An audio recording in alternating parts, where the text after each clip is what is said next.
Në muajt e fundit ekonomia shqiptare ka përjetuar një rritje të ndjeshme të totalit të kredisë, duke reflektuar një zhvillim të qëndrueshëm dhe një besim të shtuar në sektorin financiar. Megjithatë, sipas të dhënave të fundit nga Banka e Shqipërisë, totali i kredisë ka arritur në 906 miliard lekë në tetor të vitit aktual, me një rritje të konsiderueshme prej 11.5% krahasuar me tetorin e vitit kaluar. Nga ana tjetër, gjithashtu ka shënuar edhe një rritje të lehtë prej 0.5% krahasuar me shtatorin e të njëjtit vit. Pra nëse flasim në shifra absolute, rezulton se në harkun kohor të një muaji, kredia është rritur me rreth 4.2 miliard lekë, ndërsa në harkun kohor të një viti regjistron një rritje prej 93 miliard lekësh.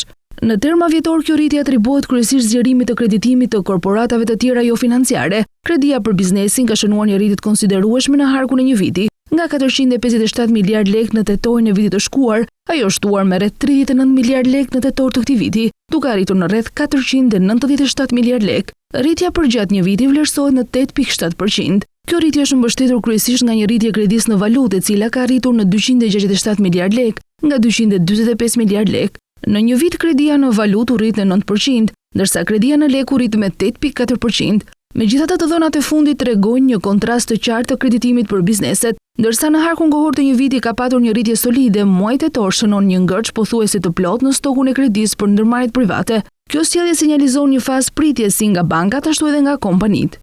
Ndërsa në harkun vjetor ka një rritje solide, muaji tetor shënon një ngërç pothuajse të plot në stokun e kredisë për ndërmarrjet private, krahasuar me muajin shtator. Kjo sjellje sinjalizon një fazë pritje si nga bankat ashtu edhe nga kompanitë. Pra nëse i referohemi periudhës një mujore, kredia për biznesin duke se ka ngecur në të njëjtën vlerë si në shtator, me një rritje fare të lehtë prej 0.004%. Për gjatë një muaji, kredia për korporatat jo financiare publike pati rritjen më të lartë prej 10%.